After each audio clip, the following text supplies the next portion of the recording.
Some of us were not outstanding in a lot of ways. Decided to try things that we think are interesting. Do you remember the first stroke of that paintbrush? The first gig? The photo from your first roll of film? The first sample shirt? That first perfect ollie that you landed? The first few blocks on the bike? The excitement of your first throw up? That first poster that you designed? We didn't know a lot of back then. Failure, victories, and the small things in between. We're not sure about many things, but we know that everything we made comes.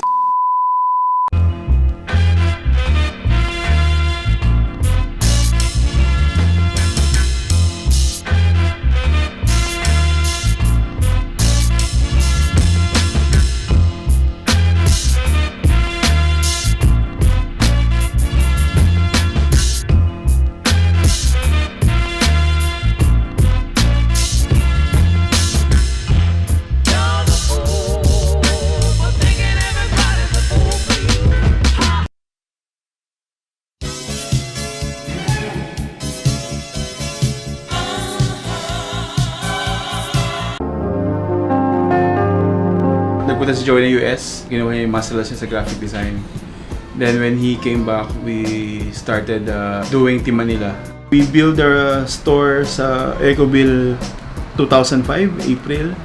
Parang we don't think of it na doon lang siya mapupunta. Nangarap kami na maging bench or pen shop. Kasi wala pa namang wala pa namang Palace or Supreme nung time na yun. And then gusto namin palawakan pa into parang into different part, like yun nga, furniture. We created Cubular 5 years ago. I've been working as a graphic designer since early 2000. Mon and I started out in college and took my masterals in Cal Arts. I saw a lot of people from different places really representing where they came from. It would be nice to also represent graphic design from the Philippines. This is our first thing that we printed, Mon and I, when we were starting out. Wala nga kami nilabas na pera because our computer was our college computers. How we started our t-shirt brand wasn't really long planning, really thinking of parang ito yung strategy, ito yung plan. We're not even selling it, we were just giving it out to friends. Kumbaga si Octo nagsimula in 2006 dahil sa Pilipinas Street Plan. Tapos nasama sa KST.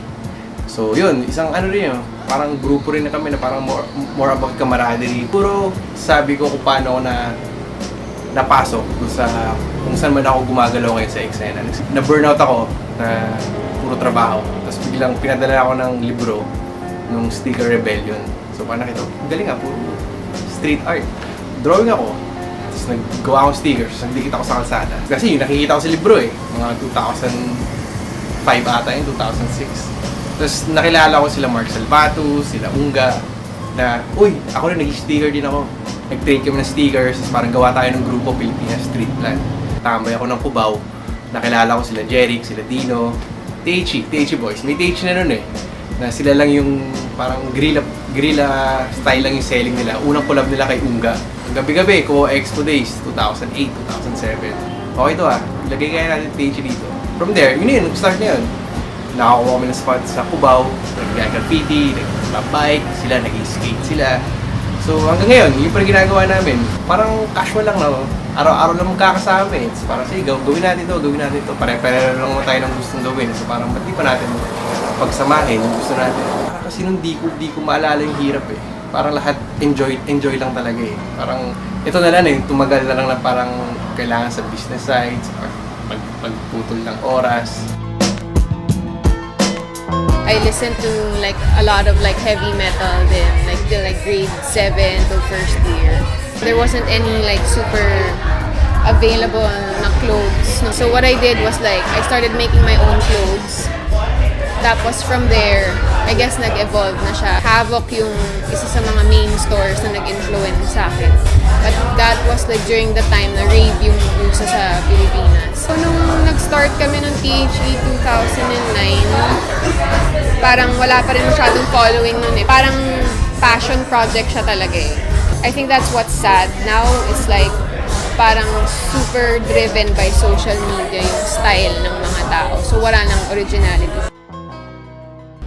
My goal was to become one of the designers of Team Manila. I got to work with them. Like, they accepted me and I worked there for not really a long time. I think after I left, they did this thing called Manila Design Week, which changed my life. Yeah, my network blew. There was an exhibit called The Exhibit, wherein it was hosted by Nels Yumul of Weeble Doodle. I saw this THE store. Ever since then, every release, I was there. So yeah, I collected a bunch of THE shirts. A few months after hanging out, they had their own jobs, you know. They asked me to become the store manager. So I got a call from Jose of Secret Service. So you wanna manage the shop? I know you have experience with THE, Unschooled. I also managed the Unschooled store back then. 2 years at the Secret Service store and Unschooled. From there came 12th House. I do creative consultancy. Saka meron din akong t-shirt brand na ang pangalan is MAFK or MAFK. Ang feeling ko na masaya ako is yung first time kong makapunta ng Cubao Expo.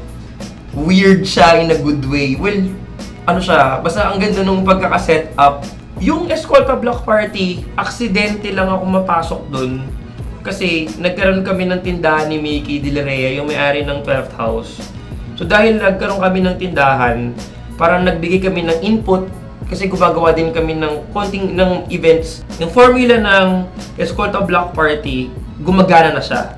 So tapos dinagdagan lang namin, nagdagdag lang kami ng konting input, kaya siya medyo nag-iba. Well, yung branding nun, inalagaan pa rin, ganun pa rin siya. Pero yung nandun na kami, nagkaroon lang ng ibang tao na involved. So, mas lumaki lang siyang konti. Hanggang sa every party, nag-i-evolve siya na nag-i-evolve into something else. Kasi iba't iba na yung input. Yun ang goal natin sa Ronak is yung mapag-isa yung art, music, streetwear, toys. So, yun yung parang vision ko dati nung tinayo itong Ronak. Ko akalain na magiging from toy shop, para laging accidental gallery tayo. Tapos ngayon parang legit gallery na tayo. Yung art gallery na yun dahil kila Leonard Paras, kila Tamundo, Luis Lorenzana. So mga kaibigan natin, sila yung Fiasco. Yun.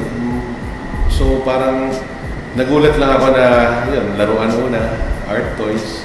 Sabi ngayon may mga paintings na tayo. So yun yung nakita kong malaking pagbabago na nagawa natin.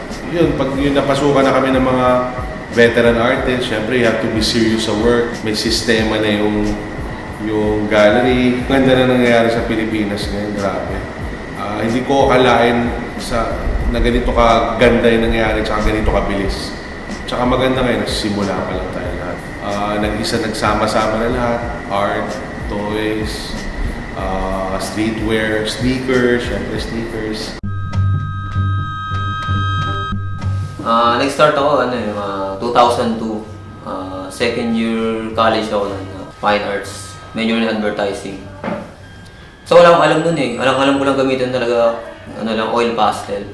Nasisira ko lagi yung papel or basta ang pangit ng gawa ko nun. Yung rules na binibigay sa akin, laging hindi ko kayang masunod. Kasi nga, hindi ko nakuha satisfaction ng work sa mga rules na yun.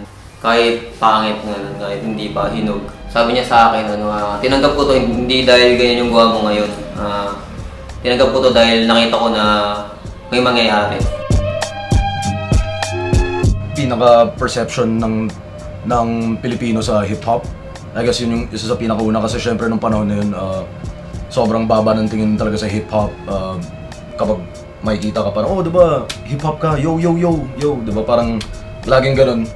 So, ayun pala, doon pa lang parang laking problema na eh. Siyempre, kinakabahan talaga yung magulang ko sa akin kasi parang akong gago, diba? Parang yung ginagawa ko lang yung trip ko, hip-hop lang ako ng hip-hop, walang patutunguhan tong gagong to, diba? Yung part naman na yun, hindi siya sobrang big deal dahil nasanay naman ako na gano'n na yung parang yung pag-aalala nila sa akin. So, parang wala eh. Ginagawa ko naman yung ginagawa ko eh.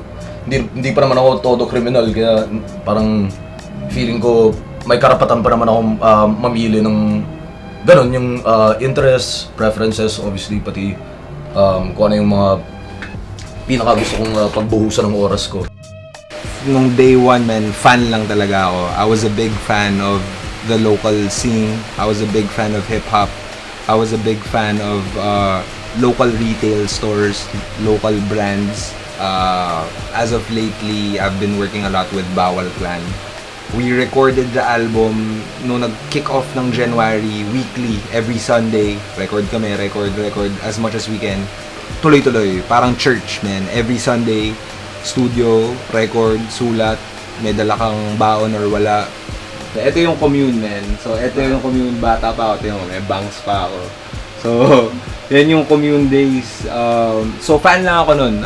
Bumibili lang ako ng merchandise from Unschooled. Like, sinisigurado ko na kapag may event or kapag, okay, usually kasi kapag may event sila, may sale yan eh. So kapag may sale, para punta ako. Nung tumigil yung Unschooled for a while, nag-focus rin sila sa sari-sariling bagay. Parang nagkaroon ng mga pamilya. Tsaka nila ako nilapitan na parang, Arj, game ka ba para maging part nitong ano natin, ng brand na to. At this time, parang as in, part ka na talaga ng core. So, biglang naisip nila, uy, ba't di kaya tayo gumawa ng ng parang spoken word event na parang open mic lang. Tapos, niyaya nila ako, tapos parang sabi nila, Orge, baka pwedeng ikaw yung maghatak ng mga magpo-perform tsaka mga pupunta. I specialize in urban lifestyle, portraiture, brand lookbooks, and cycling. Natatakot ako kasi nung may day job ako, constant yung bayad sa akin. So, may pang everyday ako. Yung photography, medyo onti pa yung clients ko nun. Kaya natatakot ako na pag nag-concentrate ako, baka wala akong pangkain. Nasa States ako nun, tapos pagbalik ko, bigla na lang, sabi ko, sige, States muna ako, papahinga ako. Para fresh start, pagbalik ko, biglang may retrenchment na nagbawas ng tao, nasama ako sa mga pulis. So parang naisip ko, tayo na baka ito na yung sign na talaga. I remember parang moving job to job, like yung everyday parang 9 to 5 na office, and then you have to dress a certain attire. I've never felt happy, like parang kailangan ko lang pumasok, magtrabaho, na parang kang robot lang. I saw this Facebook post from Mara Reyes. She was looking for an intern, like to help her with her styling gigs and all. Baka sakali lang ako, nag-apply ako sa kanya, and then after parang 3 days, nagulat ako na she replied back. She told me na ang dami daw nag-apply sa kanya na mga nag-aral pa in New York. She saw something in me. Ang styling daw, hindi naman yan kailangan pag-aralan talaga eh. Parang it's your eye, it's your vision. Parang hobbies lang talaga. More on, sakto, pinipicture ako ng mga tropa ko, mga nag-i-skate na tropa ko, pati kami lang din. Then, parang na-develop ko yung skills from within ilang years din. Tuloy-tuloy lang pag-shoot ko, hindi ko tinigilan eh. Hanggang sa, ito na yung hilig ko, yung portraiture. Yun lang. Tapos nag-intern ako sa Purveyor, nag-apply ako sa kanila last year. Tapos binabaton lang ako ng mga shoots, hanggang sa natuto ako. Kaya bumuo kami ng group sa Facebook na Local Free Movement. Jo-join sila dun sa group, then makikita nila yung ibang gawa ng tao, ng ibang photographers. Hindi ako yung may idea ng Local Free Movement. Kuya RG, gawa tayo ng group. Kasi may nakita na kami mga group na nagpi-features ng mga street or street photographers, mga ganito-ganyan. Mga bakas na takara. Kami yung naging initiative na ma-bring back ulit yung glory days ng barbering, especially sa Philippines. College dropout ako. Nagsimula ako mag-fixie. Doon ko nakilala si Indio. First tools ko, since meron kaming salon, nood lang ng mga video sa YouTube. Gumawa ako ng mga session. Nung nag-start yung unang session, second session, third session dito sa Ege. So yun, parang nagpupunta rin kami na parang suporta. Sobrang active ko nun sa hip-hop culture. Natuwa ako sa black and white photography kasi sobrang masasabi mo yung istorya. Yung kung pipili ko yung profession ko, parang okay din siya. Kaso kasi body rin ako maging masaya. Parang connected sa bawat subcultures na meron tayo. Like tulad ko, saan ka nakakitang barberong nakikinig ng ganitong klaseng music, which is yung mga hardcore punk, mga ganyan, di ba? May nano ako na parang yung barbershop is yung parang pillar siya ng neighborhood originally. Bago siya yung naging barbershop na walang dating. Maverick kasi started in 2015. Hindi naman talaga siya for business eh. It was really meant na parang pang sa akin lang nagawa. Paano mo papakilala sa market to? Pomada eh. So pag pomada parang, di ba, luma yan, amoy lolo. Parang, bakit pomada? Di ba may wax na nila? I think the Collaboratory is an independent artist initiative. We started in 2012 and it was founded by Mark Salvatus and Mayumi Hiran.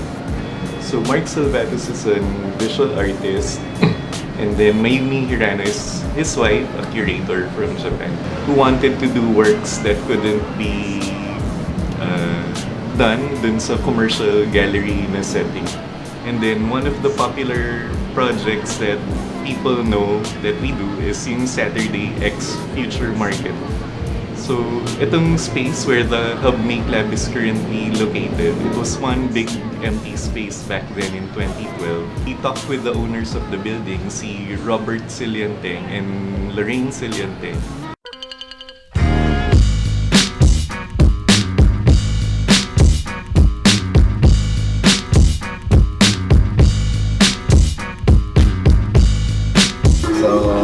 I've been skating for about 20 years, my God. Yung start ko ng skate, yung 88 or 89. Pasok na yung 2000. Ayan na, naging business ko din siya about sa skate. Benta ako ng mga parts, benta ng mga skate, clothing. Laking Minjola, so Minjola crew tawagin nila. Makukulit yung mga tao dun eh. Hindi ka nila pababayaan dun na manood ka lang. Sila mismo tuturuan ka nila. Hanggang madaling araw, mag-start ng hapon hanggang madaling araw, uwi. Everyday. Simula nung napunta ako sa Minjola, ganun ang laro namin. Sabi ko, total nandito na rin lang ako eh. Ba't hindi ko pa kaya gawing negosyo din? Kung nagsimula yan. Doon ko nagawa yung sakit bootstrap. Gawa na ako ng gawa na iba-iba pang mga kung ano-ano pang maisip. Kahit saan ka pumuntang lugar, pag may skater doon, for sure magkakilala kayo. Ngayon, ang skater ngayon, punta ka dyan lang sa kabilang kanto mo, hindi ka nakilala doon. Minsan, aangasan ka pa nila.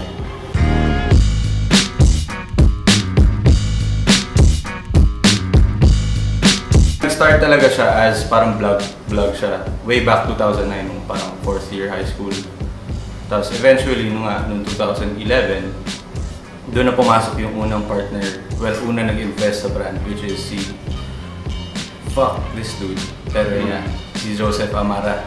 So, siya yung ex-manager niya ng mga local hip-hop artists dito. Kung alam niyo yung Rage Comics, yung Disobey na meme. Kinuha namin doon yung design, which just nilabel na lang namin nakalagay Disobey. Sold out siya agad within 3 days. Yeah. Isa lang pumapasok sa utak ko kasi ever since, one word, hate. As in hate sa lahat dati. Medyo corny pakinggan pero against the mainstream, parang gano'n, against the kung ano yung uso. Simula kami 2009, sinubukan namin magpadala ng mga boards, mga equipments, skate na affordable for the masses kasi medyo mahal talaga ang skateboard parts. Walang makakabili kasi ng skateboard dati unless meron kang kamag-anak on the States. Meron sa Galleria, High Adventure, tapos meron pa sa Cartimar, na lahat din sobrang mahal. Skateboarding kasi hindi talaga siya parang sport na pwede mong or na pwede mo i-coach eh. We started yung build cycles around 2012. Me and my partner, who's now my wife, we're given the opportunity to start our own bicycle shop. I was heavily influenced with yung street culture. I had that desire to start my own company or brand. Start this business na nakahiwalay. Normal concept ng bicycle industry here in the Philippines. Since yung background namin is skateboard, art, fixed gear. So dun talaga yun yung core namin.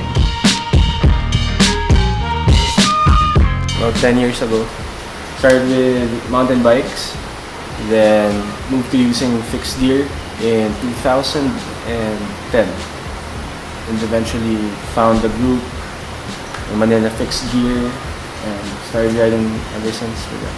So I'm with the group We Fix. We used to ride every Wednesday night. Dumami yung riders. Tapos naisip lang na parang mag-organize na lang ng underground race. Tapos yun na, word of mouth na every Wednesday they meet up here. We look forward to yung interaction ng mga tao dun sa community. A very nice mix of different kinds of people, from different walks of life. Yung free night namin na Wednesday, parang naging for something else. Maraming magandang nangyari. We branched out. Hindi kami stop. A few years ago, Mong of Culture emailed me about just asking for, tips or just anything about what we do and how they can improve the brand. He invited me to events. Siguro a few I went to, tapos we got to do projects together after a few years then, and then now we work together in Purveyor Post and a few other things under Purveyor. Magkakaibigan kami eh. Simula talaga siya sa sapatos. Pag sobrang beat up na yung sapatos mo, tinatawag namin siyang culture. Doon siya talaga nagsimula, yung word na culture. Hanggang sa nag-try kami ng konting t-shirts na sobrang DIY lang. Para sa amin lang. Nung pumasok na yung internet, doon na namin parang doon na lumawak yung knowledge na oy, may ganito pala, pwede pala yun. Na makakonekta ka na sa ibang tao. Gumawa rin kami ng hats, mga ganun. Nag-decide na lang kami na bakit di natin gawin na mas marami siya, ma-reproduce para makuha din ng iba, parang mensahe. Nag-release kami 40 shirts, first shirt. Sold out sa mga kaibigan tsaka kamag-anak. Hindi namin alam na ginagawa na pala namin siya sa brand.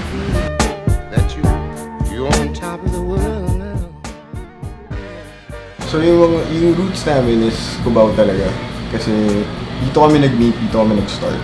Dito sa Cubao, pwede kang maging kahit sino mo gusto. Like 2 years ago, tambay na kami. Yung nakakilala sa amin. Hanggang ngayon naman, kaya siya nobody kasi parang faceless siya. Yung core namin, we are makers. And mas inuuna namin yung work. Mas gusto namin na yung work yung i-judge kaysa yung personality behind it. Backtrack lang, before, hilig talaga kasi ako dun sa mga brands. Kunyari, I look up to THE, Progress, Unschooled, yung mga OG, 12th House, yung mga OG brands na kinalaki natin, like Team Manila din. Well, aside from hard work, authentic sila. And alam nila kung ano yung stories nila. And ito yung pinaka-importante, rooted sila sa culture. As in, alam nila yung kultura nila. So yung kinikwento nila is yung narrative ng kultura nila. Gusto namin tambay. Marami kaming lalo na pag yung design process namin, nagsisimula sa tambay. So, lagi kami nagbabasa ng mga libro. Nagbabasa rin kami ng mga memes. So research lang. Tapos, saka namin siya kinikwento.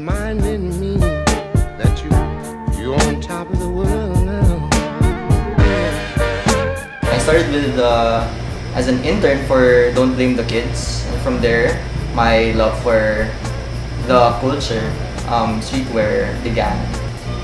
We named it Wednesday because we wanted the name to mean more to us than it did to other people. So we get a lot of why Wednesday questions and like Wednesday jokes. Ganun, if you wear our stuff, oh, it's not Wednesday today. Ganun. Pwede ko ba siya suotin ng ganitong araw? Just fucking, you know, whatever. Pero, you know, it means more to us than it does to other people. And at the end of the day, that's what's important. And that's why we established it.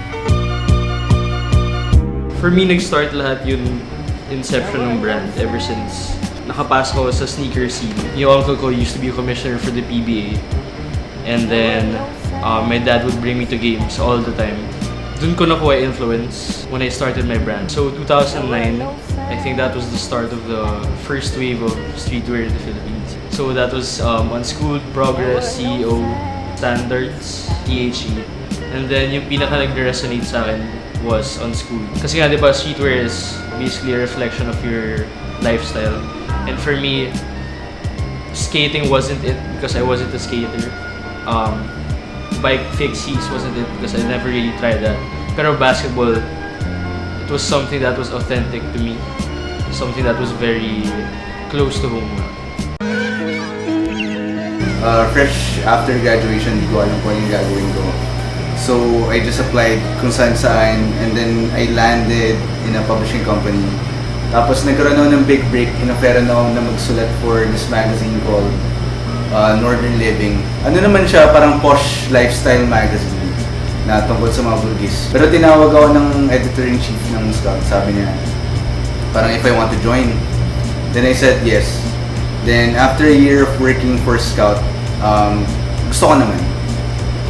Umalis yung boss ko. Tapos from kung yung current position ko nun, which was editorial assistant, inoferan na ako ng editor-in-chief. So, hindi ko na natanggihan, so I said yes. Tapos up until now, editor-in-chief pa rin ako. Lagi ako nasa internet, nanonood lang ako ng kung anong eksena sa ibang bansa.